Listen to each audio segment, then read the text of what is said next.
Το πανηγυρικό της ημέρας θα εκφωνήσει ο κύριος Νικόλαος Ασημακόπουλος, συγγραφέας, εκδότης και ιστορικός ερευνητής. Τον καλούμε στο βήμα.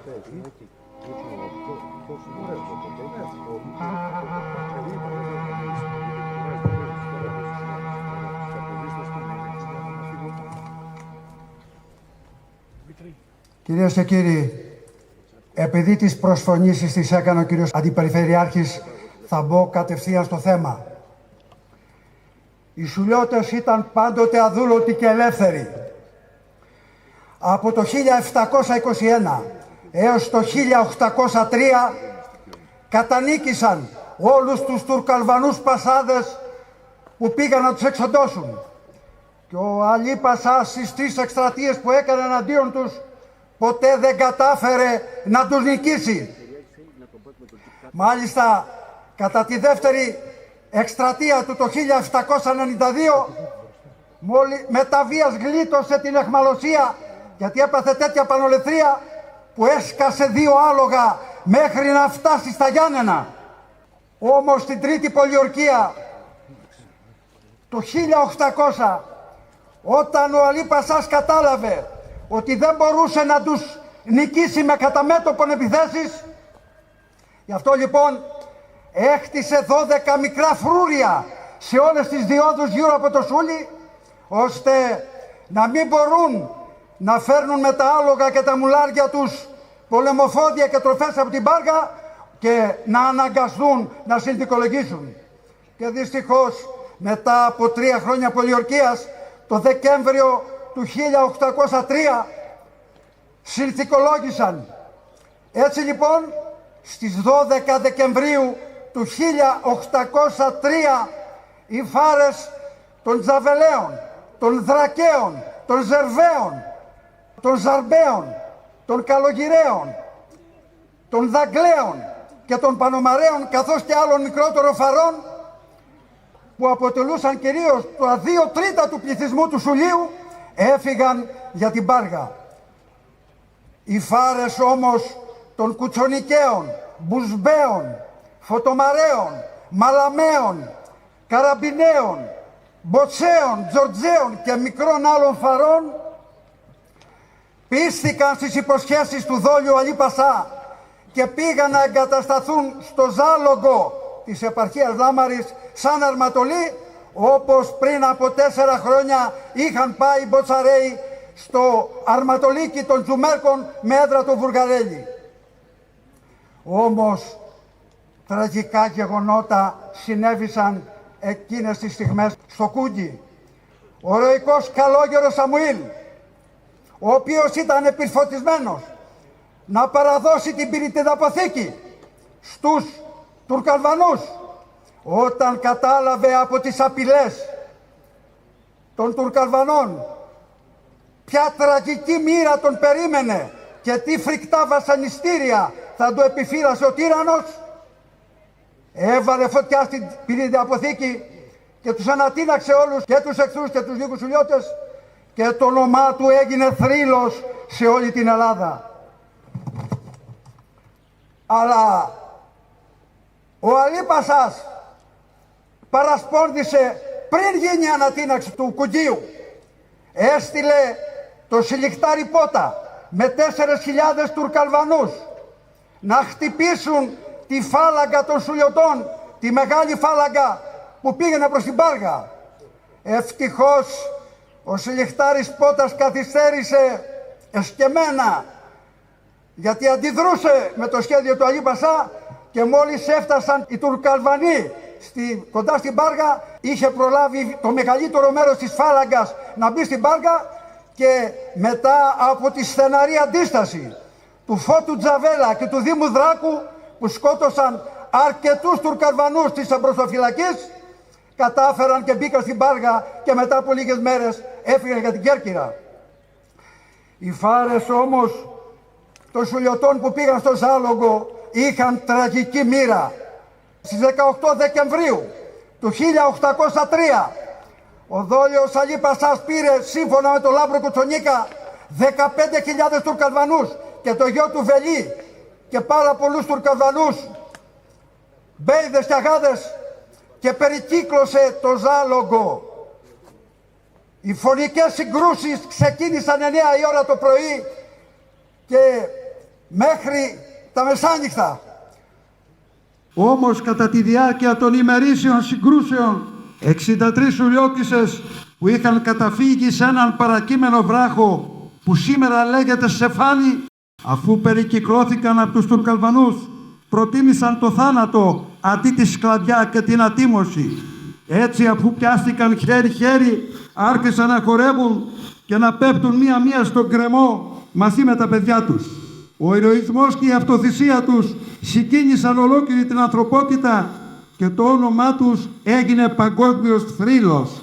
Οι νέοι Σουλιώτες, ακολουθώντας το βράδυ τα σχέδια του γέρου Κουτσονίκα, ο οποίος τους είχε πει να κάνουν οπωσδήποτε γιουρούσι το βράδυ, γιατί την άλλη μέρα θα ήταν αργά, ο εχθρός θα είχε κλείσει τα πάντα γύρω από το Ζάλογκο. Και πράγματι, οι νέοι Σουλιώτες έκαναν το γιουρούσι βάζοντας ανάμεσά τους τα γυναικόπαιδα και πέρασαν με τα σπαθιά στα χέρια ανάμεσα από τους Τουρκαλβανούς και δυστυχώς στο πεδίο της τιμής έπεσαν 50 Σουλιώτες, αλλά η πλειονότητα διέφυγε προς την Πάργα, ενώ εχμαλωτίστηκε και ένα πολύ μεγάλο μέρος από τα γυναικόπαιδα. Οι γέροι όμως Σουλιώτες, ο Νικόλος Κουτσονίκας, ο Γούσης Μπούσμπος, ο Νάς Φωτομάρας και οι άλλοι γέροι Σουλιώτες που είχαν βοηθήσει τους νέους Σουλιώτες κατά την ώρα του γιουρουσιού, τότε πιάστηκαν όλοι εχμάλωτοι και μαζί με τα γυναικόπαιδα. Την άλλη μέρα ο Αλή Πασάς έφρυξε από το κακό του, διότι τους είχε στα χέρια και θα τους έσβαζε όλους και του ξέφυγε το άνθος των Σουλιωτών που ήταν στο Ζάλογκο. Έτσι λοιπόν άλλαξε προσωπείο, βρίσκει το γέρο Κουτσονίκα και του λέει «Έκανα λάθος», του λέει Νικόλα. «Εγώ θα τηρήσω από εδώ και πέρα τη συνθήκη. Έγινε λάθος. Δεν έδωσα εγώ τέτοια διαταγή. Θα φύγετε», του λέει, «από εδώ και να πάτε να μείνετε στη Βρεστενίτσα, στο αρματολίκι του Κίτσου Μπόσαρη, στα Τζουμέρκα και να ζήσετε ελληνικά μαζί τους». Δυστυχώς ο γέρο Κουτσονίκας τον πίστεψε και πάλι και όχι μόνο αυτό, αφού ξεκίνησαν να πάνε προς τα Τζουμέρκα, αλλά έστειλε επιστολή να γυρίσουν πίσω και αυτοί που είχαν φύγει. Και δυστυχώς ανάμεσα σε αυτούς που γύρισαν πίσω ήταν και οι δύο γη του, Γιάννος και Αθανάσιος.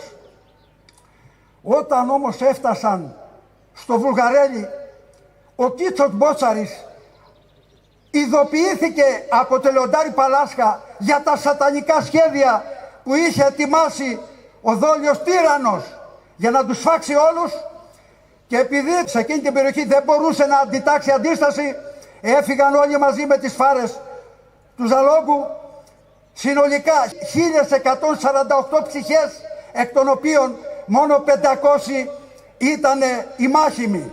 Και έφυγαν λοιπόν προς την Ιερά Μονή του Σέλτζου, πολύ βορειότερα από τη Βρεστενίτσα, στις απόκρημνες πλαγιές του όρους Νεγκόζη. Εκεί που βρισκόταν το μοναστήρι ήταν ένα πολύ δυνατό μέρος, με γκρεμούς που χάσκαν κάτω από το μοναστήρι και στο βάθος ήταν ο Αχαιολόγος ποταμός.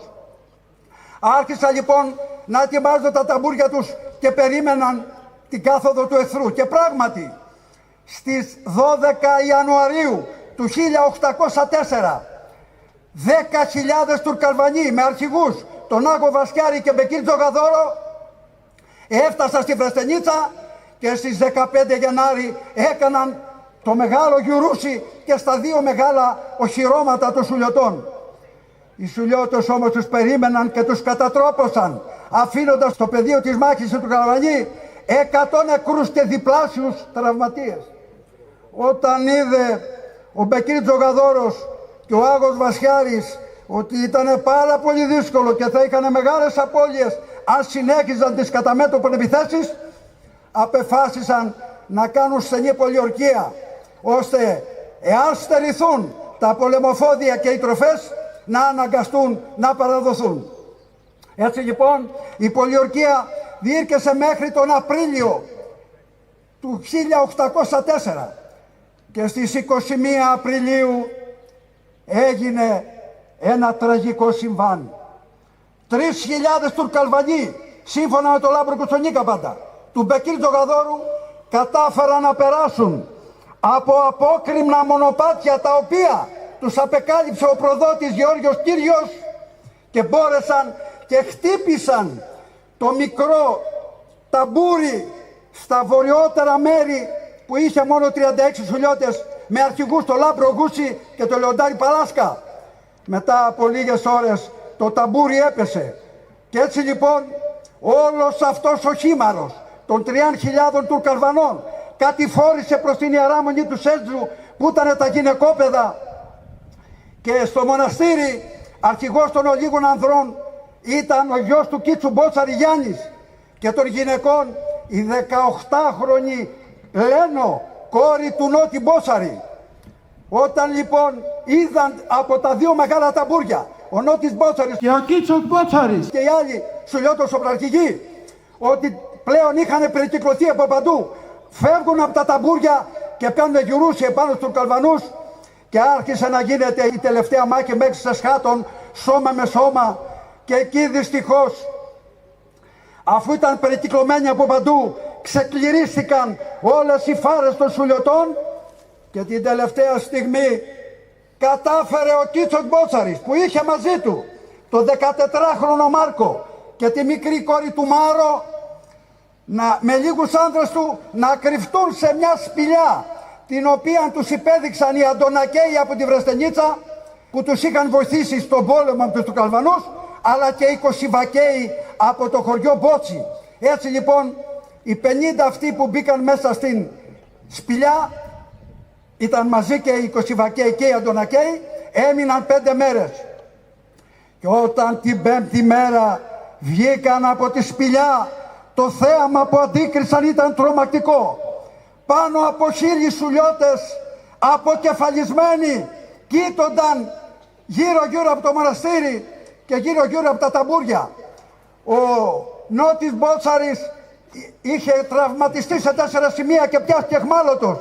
Ενώ εχμαλωτίστηκε και η σύζυγός του Χριστίνα με την κόρη του Αγγελική, καθώς και οι κόρες του Κίτσου Μπότσαρη, Δέσπο και Αγγελική, ενώ ο 12χρονος γιος του Κώστας ήταν από Πλήστα Γιάννενα, όμηρος του Αλή Πασά. Επίσης εχμαλωτίστηκε η σύζυγος του Γιάννου Κουτσονίκα, μαζί με τα 2 μικρά παιδιά της, Αθανάσιο και Λάμπρο, καθώς και 3 ξαδερφάκια τους, τα οποία απελευθέρωσαν μερικοί χριστιανοί προεστοί από τα Γιάννενα και τα έστειλαν στην Κέρκυρα. Πολλές όμως γυναίκες που κατάφεραν να περάσουν από τους γκρεμούς και να κατέβουν στο γεφύρι του Κοράκου, στον Αχελό ποταμό. Δυστυχώς οι περισσότερες γκρεμοτσακίστηκαν στα βράχια, ενώ οι λίγες που κατάφεραν να φτάσουν στο ποταμό, όταν είδαν ότι ήταν φραγμένος από τους Τουρκαλβανούς, έπεσαν στα φρισμένα νερά και πλήγηκαν για να αποφύγουν τη σκλαβιά και την ατίμωση και να πέσουν στα χέρια των ρημοβόρων Τουρκαλβανών. Εκεί πλήγηκε η αδελφή του Μάρκου Μπότσαρη, η 14χρονη Λένο, η οποία την ώρα που πληγόταν πήγε ένας Τουρκαλβανός να την εχμαλωτήσει και τον έπιασε και πλήγηκαν μαζί. Κυρίες και κύριοι, ξεκληρίστηκαν όλες οι φάρες των σουλιωτών και όταν και με 1000 βάσανα ο Κίτσος Μπότσαρης, όταν βγήκε από τη σπηλιά με τη βοήθεια των Κωσιβακαίων από την Μπότση, οι οποίοι τους φιλοξένησαν και 2 μέρες στο χωριό, κατάφεραν με 1000 μύρια βάσανα να φτάσουν στην Πάργα και από εκεί στην Κέρκυρα. Κυρίες και κύριοι, στα πολύ λίγα λεπτά που απομένουν από την ομιλία μου, θα πω 2 λόγια για τη συμβολή των σουλιωτών στην Επανάσταση του 21, αλλά κυρίως θα επικεντρωθώ στα φοβερά πολεμικά γεγονότα του Δεκεμβρίου του 1820, δηλαδή 3,5 μήνες πριν ξεσπάσει η Ελληνική Επανάσταση, τα οποία γεγονότα αυτά πολεμικά είχαν καταλυτικές επιπτώσεις στο επιτυχημένο ξεκίνημα της Ελληνικής Επανάστασης. Κυρίες και κύριοι, το Μάιο του 1820 ο Σουλτάνος αποκήρυξε τον αποστάτη Αλή Πασά και έστειλε μια τεράστια στρατιά με αρχιστράτηγο τον Ισμαήλ Πασόμπεϊ να τον εξοντώσει στα Γιάννενα. Έβγαλε όμως και ένα φιρμάνι που έλεγε όποιος έρθει και βοηθήσει τον Πασόμπεϊ να εξοντώσει τον Αλή Πασά θα πάρει πίσω ό,τι του είχε πάρει με τη βία ο Αλή Πασάς. Οι σουλιώτες που εκείνη τη στιγμή βρίσκονταν στην Κέρκυρα, όταν το άκουσαν αυτό, ενθουσιάστηκαν. Και όταν έλαβαν μάλιστα στο τέλος Ιουλίου και μία επιστολή που τους έστειλε ο Πασόμπεϊς, ο αρχιστράτηγος, όταν είχε φτάσει στη Λάρισα, που τους έλεγε «Ελάτε μαζί μου και θα σας δώσω το σούλι».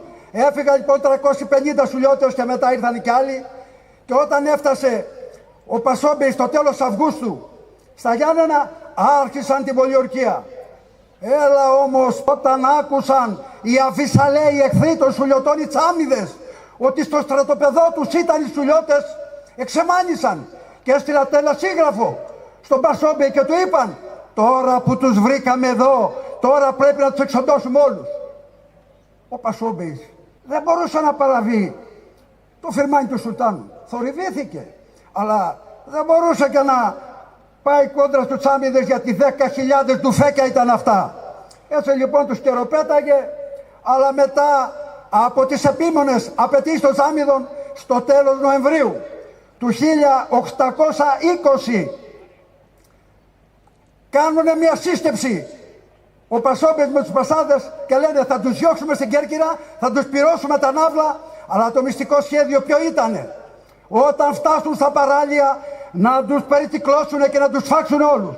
Ένας όμως φίλος του Δράκου ήταν παρός στις συναντήσεις και πήγε και του είπε, και έτσι την άλλη μέρα οι σουλιώτες συμμάχησαν με τον άσπονδο εχθρό τους, τον Αλή Πασά, και ξεκίνησαν να πολεμούν τα σουλτανικά στρατεύματα. Έτσι λοιπόν στις 7 Δεκεμβρίου του 1820 εκπόρθησαν τις Βαριάδες με τέχνασμα. Μετά πήγαν στο Σούλι και πολιόρκησαν τους ζουλακιώτες Λιάπηδες που είχε εγκαταστήσει από το 1805 ο Αλή Πασάς. Την ώρα όμως που γινόταν η πολιορκία, τα καραούλια τους λένε έρχονται οι τσάμιδες. Τι είχε συμβεί? Οι σύμβουλοι του Πασόμπεϊ του είχαν πει πρόσεξε, του λέει, τώρα που είναι μόνοι τους στο Σούλι και πολιορκούν τους Λιάπηδες και δεν έχουν πάρει ακόμα την Κιάφα, τώρα πρέπει να τους επιτεθούμε από δυσμάς και από βορρά και να τους εξοντώσουμε όλους. Έτσι λοιπόν πρώτοι επιτέθησαν οι τσάμιδες. Όταν ο Μάρκος Μπότσαρης, ο πολέμαρχος των Σουλιωτών, είδε ότι οι τσάμιδες πολεμούσαν πολύ δυνατά, είπε «Γιουρούσι». Όταν λοιπόν οι τσάμιδες είδαν τα καταγάνια των Σουλιωτών να στράφτουν στον ήλιο, ο προαιώνιος φόβος από τους πολύχρονους πολέμους που είχαν με τους Σουλιώτες υπερίσχυσε και το έβαλαν στα πόδια, και από εκεί ξεκίνησε η μεγάλη σφαγή. Μετά από λίγο ήρθε και η στρατιά η μεγάλη του Άγου Βασιάρη με 7.000. Όταν άκουσαν για τη σφαγή των τσάμιδων, πανικοβλήθηκαν και ούτε τόλμησαν να περάσουν στα βουνά του Σουλίου. Εδώ θα πρέπει να τονίσω ότι ο Μάρκος είχε δίπλα του τους μεγαλύτερους οπλαρχηγούς του Σουλίου: Νότι Μπότσαρη, Ζιγούρι Τζαβέλα, Νικόλαο Τζαβέλα, Μάρκο Κουτσονίκα, Νάση Κουτσονίκα, Γεώργιο Δράκο, Τούσα Ζέρβα, Διαμάτη Ζέρβα, Λάμπρο Βέικο, Χρήστο Φωτομάρα, Γιώτη Δαγκή, Γιαννούση Πανομάρα, Φώτη Μπιθυφίκο και πολλούς άλλους.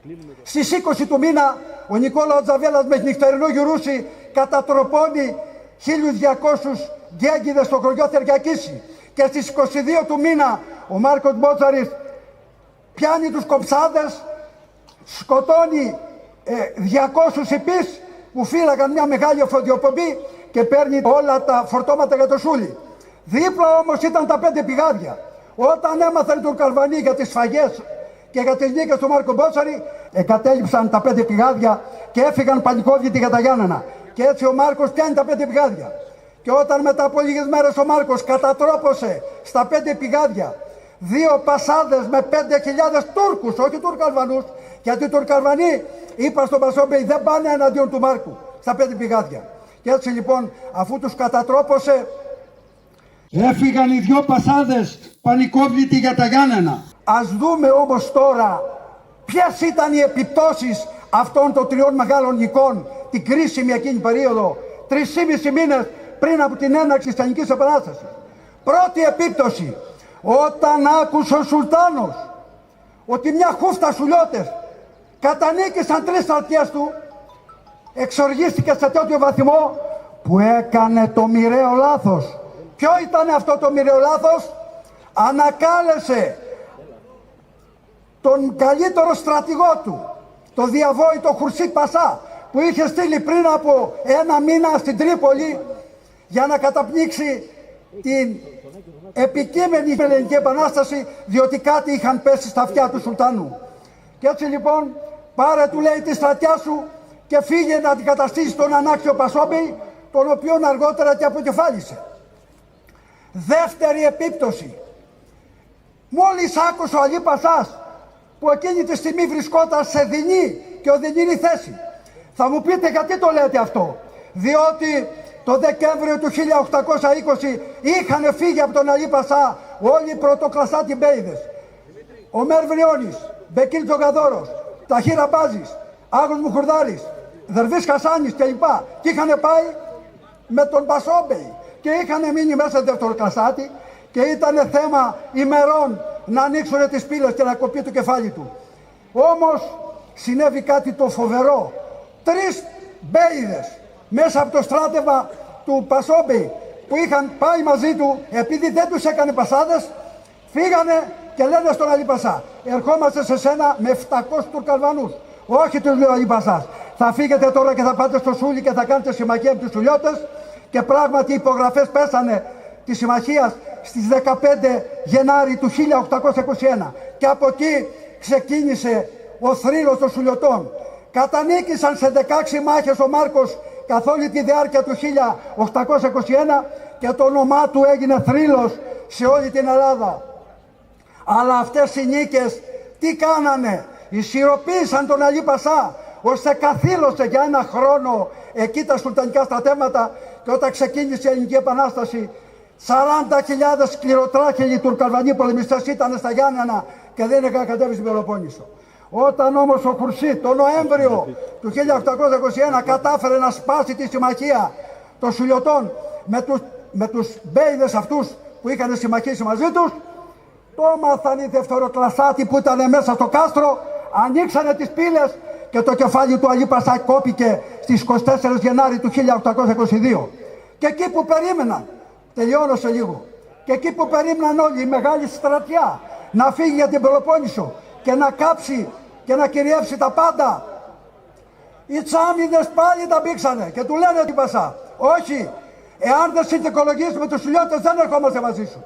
Τι να κάνει ο Χουρσίτ εκείνη τη στιγμή? Στέλνει μια επιστολή και το απαντούν οι Σουλιώτες: εάν δώσεις αμνηστία και στους υπόλοιπους Έλληνες, τότε θα δεχθούμε και εμείς την αμνηστία. Αλλά δεν μπορούμε να τις προδώσουμε.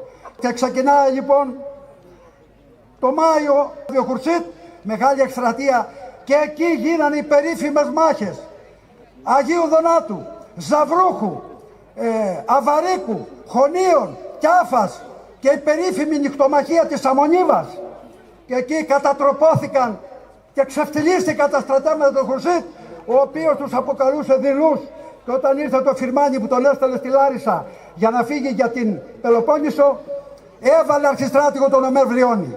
Δυστυχώς έπεσε ένα λοιμό στην Κιάφα και οι κακουχίες και τα βάσανα που είχαν τους ανάγκασαν να συνθηκολογήσουν, και στις 2 Σεπτεμβρίου του 1822 συνθηκολόγησαν και έφεγε για την Κέρκυρα. Τελειώνω. Και γύρισαν όμως από το 1823 σιγά σιγά και έλαβαν μέρος σε όλες τις μάχες της Ρούμελης και της Αττικής, και λόγω της απαράμενης ανδρείας τους ήταν εκείνοι που έκαιρναν την πλάστιγα της νίκης υπέρ των Ελλήνων. Κυρίες και κύριοι, στο τέλος της Επανάστασης οι μάχημοι Σουλιώτες που είχαν μείνει ζωντανοί δεν ξεπερνούσαν τους 200. Ας στέκονται ευλαβικά λοιπόν σήμερα οι Έλληνες και ας αποτείουν τον πρέποντα φόρο τιμής στη μνήμη τους. Σας ευχαριστώ.